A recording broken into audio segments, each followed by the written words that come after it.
Hello there, and welcome to my collage art studio. In this getting started video, I'll show you how to prepare your mandala shapes and your leftover scraps so you're ready to jump right into creating collage mandalas and fodder sheets during our Mandala Monday sessions.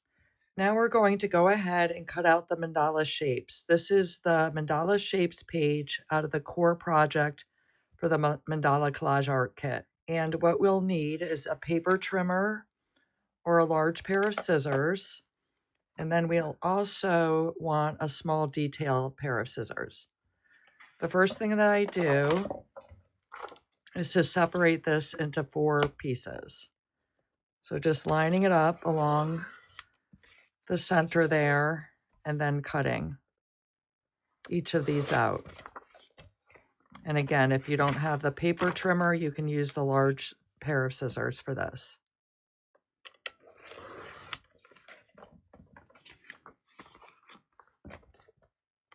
Now with cutting out these shapes, there's 2 things I want to do. I'm going to cut along the outside of the black lines, and then I'm also going to try to keep this background intact as much as I can, and I'll show you here.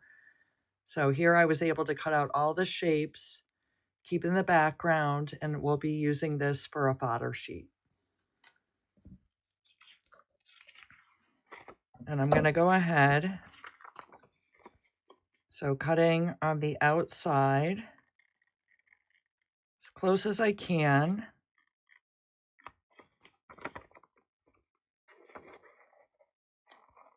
Just moving my scissors along the outside of the black line. And then to get to the next shape, I'm just making a cut and then moving along the next shape.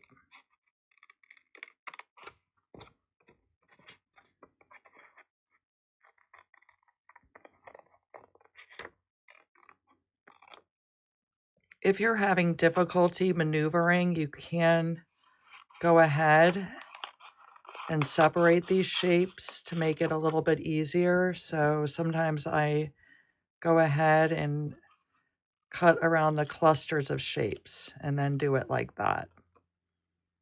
So for the last one in this row, I have a smaller piece of paper now. Sometimes that's a little bit easier to maneuver, and we'll be able to piece those backgrounds together on a white piece of paper. What I like to do is typically get settled in, either watch something or listen to something as I cut. So I'm going to go ahead and do that, and then I'll come back with everything cut out. Here I have my 2 bins. So these are just food storage containers. I put my mandala shapes here, and I'm going to set these aside for Mandala Monday. And for the backgrounds, we're going to go ahead and glue these down to a white piece of paper. So here I have just a white piece of copy paper. This is 32 pound. So this is the same sheet, same paper that I use when I'm printing my printables. I have a container with some Mod Podge. I like to work out of a deli container for that. I have a Mod Podge brush. And the last thing I like to have anytime that I'm using Mod Podge or glue is to have a wet and a dry cloth. That's to keep my hands and my workspace clean and dry. And I'm working on a silicone mat just because that's a lot easier to clean up. What I'm going to do is take my brush, get some Mod Podge on there, and I'm going to spread out the Mod Podge,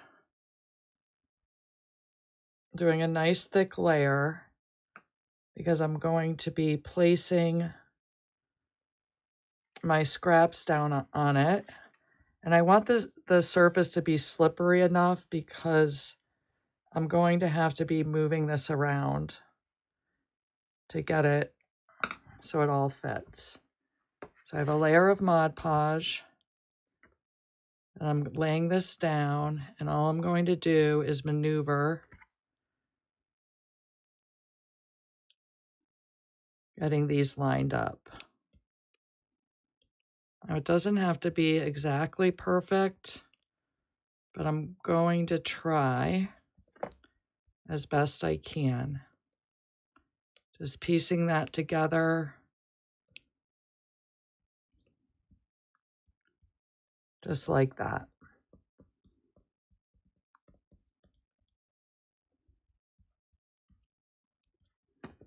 Now the next one is the one that I cut. So there's 3 pieces here. I'm going to line them up how I want them to the side and then do the same. Put a layer of Mod Podge. And here I can do piece by piece. And this is a little bit easier when they're in smaller pieces for this. So you might want to go ahead and cut them all out in clusters of shapes because it is a little bit easier to piece them together.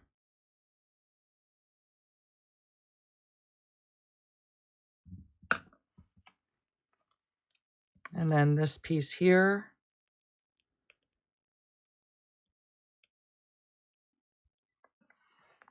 And then laying the Mod Podge down for the last piece. So again, making sure there's enough so that this slips around. Otherwise, if I don't have enough, it's not going to slip, and wherever it lands, it's going to stay.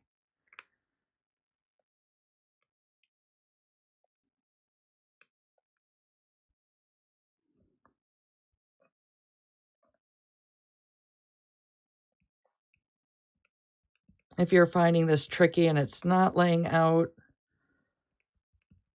nicely, just let it go. You're going to end up having some really nice fodder sheets, even if some of this is overlapped and the shapes aren't perfect. Okay, I'm going to go ahead and do the last 2 pieces.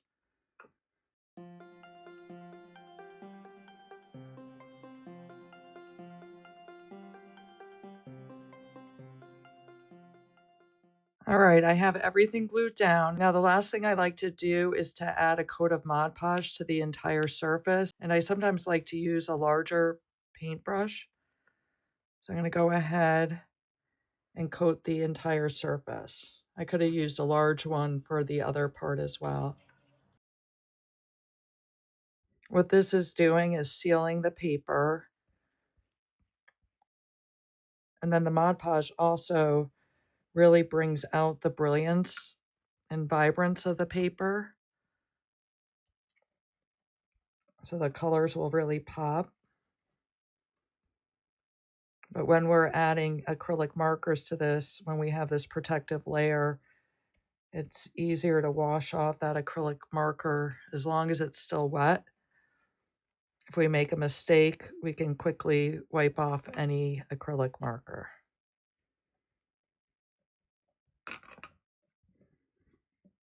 Okay, and that's it. I'm going to put this aside.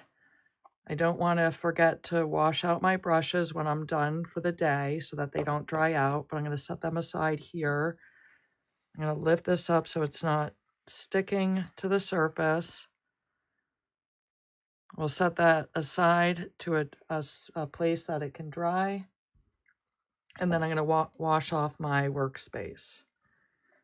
So having this wet and dry cloth handy so that I can keep my space nice and clean. Okay, so this is still drying. I just want to show you what we have. We have our fodder sheet here. So these are all the shapes that we cut out. We'll be able to do some really interesting doodles in here. And then this I'm going to set aside and we'll be ready for Mandala Monday. Thank you so much for joining me, and I look forward to exploring mandalas with you.